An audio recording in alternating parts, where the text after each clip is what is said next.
दोस्तों, आज 28 जनवरी 2023 को स्पोर्ट किंग इंडिया लिमिटेड ने अपने दिसंबर क्वार्टर और क्वार्टर 3 के फाइनेंशियल रिजल्ट को पब्लिश कर दिया है और इसके साथ साथ बोर्ड ऑफ डायरेक्टर्स ने बाय बैक की भी अप्रूवल दे दी है।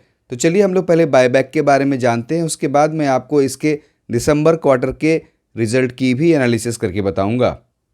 इस बायबैक में company 5,80,000 fully paid up equity shares की बायबैक करेगी और ये 5,80,000 equity shares total number of equity shares का 4.37% है।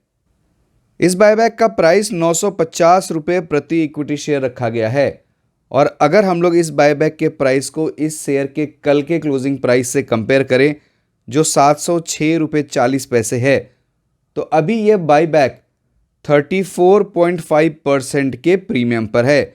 तो दोस्तों, आपको यहाँ लगभग 34% का प्रीमियम मिल रहा है और अगर हम लोग प्रति इक्विटी शेयर देखें और आपके शेयर की बायबैक की जाती है तो आपको प्रति इक्विटी शेयर्स 243 रुपये 60 पैसे का फायदा हो सकता है। तो दोस्तों, कंपनी अच्छे खासे प्रीमियम पर बायबैक कर रही है। इस बायबैक का साइज 55 करोड़ 10 लाख रुपए का है और ये 55 करोड़ 10 लाख रुपए इस कंपनी के 31 मार्च 2022 के ऑडिटेड फाइनेंशियल स्टेटमेंट के paid up share capital and free reserve का 8.01% है और कंपनी यह बायबैक प्रोपोर्शनेट बेसिस पर टेंडर ऑफर रूट से कर रही है। तो इस बायबैक में पार्टिसिपेट करने के लिए आपको अपने शेयर्स को टेंडर करने होंगे। कंपनी ने इस बायबैक की रिकॉर्ड डेट भी फिक्स कर दी है और कंपनी ने इस बायबैक की रिकॉर्ड डेट 10 फरवरी 2023 फिक्स की है जो फ्राइडे है और इस शेयर की सेटलमेंट T+1 बेसिस पर होती है। तो अगर आप इस बायबैक में पार्टिसिपेट करना चाहते हैं तो आपके लिए इस शेयर की लास्ट बाइंग डेट 9 फरवरी 2023 है और अगर आप एग्जिस्टिंग शेयर होल्डर हैं और आप इस बायबैक में पार्टिसिपेट करना चाहते हैं तो आपको अपने शेयर्स को 9 फरवरी 2023 तक होल्ड कर रखना होगा, तभी वो शेयर्स इस बायबैक के लिए एलिजिबल होंगे। इस कंपनी के प्रमोटर और प्रमोटर ग्रुप भी इस बायबैक में पार्टिसिपेट कर रहे हैं। बोर्ड ऑफ डायरेक्टर्स ने बायबैक कमेटी भी कंस्टिट्यूट कर दी है और यही बायबैक कमेटी अब इस बायबैक से रिलेटेड सारे डिसीजंस लेगी। इस बायबैक के लिए बोर्ड ऑफ डायरेक्टर्स ने messrs master capital services limited को मैनेजर और ब्रोकर की तरह अपॉइंट किया है और messrs Beetal financial and computer services को इस बायबैक के लिए रजिस्ट्रार की तरह अपॉइंट किया गया है। अब चलिए मैं आपको इस कंपनी के दिसंबर क्वार्टर के रिजल्ट के बारे में बताता हूं। ये इस कंपनी का फाइनेंशियल रिजल्ट है और यहाँ सारे फिगर लैक्स में बताए गए हैं। मैं आपको फिगर्स को करोड़ में कन्वर्ट कर बताऊंगा except earning per share. Quarter 3 में रेवेन्यू फ्रॉम ऑपरेशंस 513 करोड़ है जो प्रीवियस क्वार्टर में 552 करोड़ था और प्रीवियस ईयर क्वार्टर 3 में 587 करोड़ था।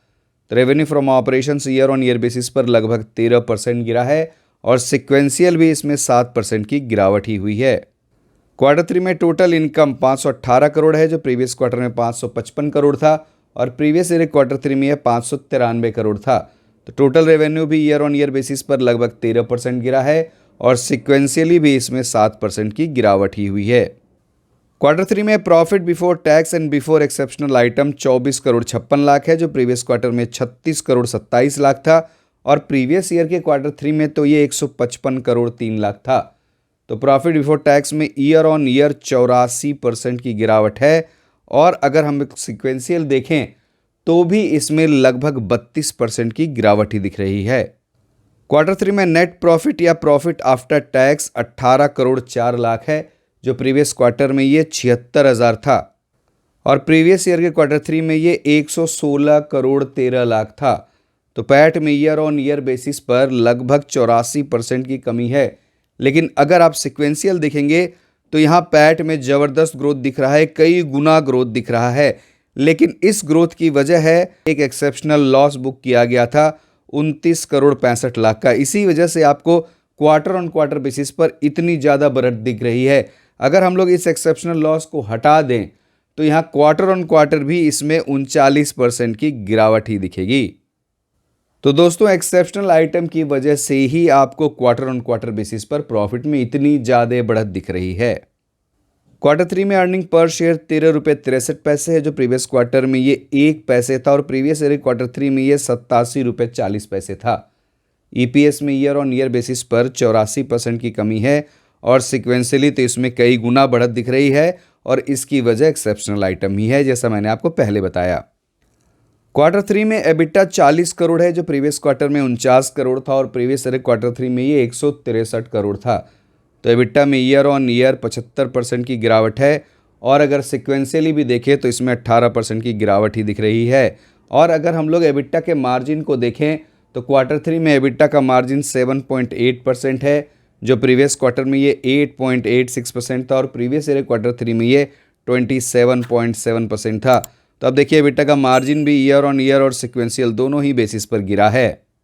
तो दोस्तों हम लोगों ने देख लिया इस कंपनी का रेवेन्यू फ्रॉम ऑपरेशन, एबिटा, इन दोनों में ही ईयर ऑन ईयर और सिक्वेंशियल दोनों ही बेसिस पर गिरावट हुई है। लेकिन इस कंपनी के पैट और ईपीएस में ईयर ऑन ईयर बेसिस पर अच्छी खासी गिरावट है, लेकिन सिक्वेंशियली बहुत ज़्यादा बढ़त दिख रही है और इस बढ़त का कारण एक एक्सेप्शनल लॉस है। और इस कंपनी के एबिटा का मार्जिन ईयर ऑन ईयर और सिक्वेंशियल दोनों ही बेसिस पर गिरा है। तो मुझे इस कंपनी के रिजल्ट कोई खास नहीं लग रहे हैं, ये बस ठीक ठाक ही हैं। तो दोस्तों इस वीडियो में इतना ही। बहुत बहुत धन्यवाद।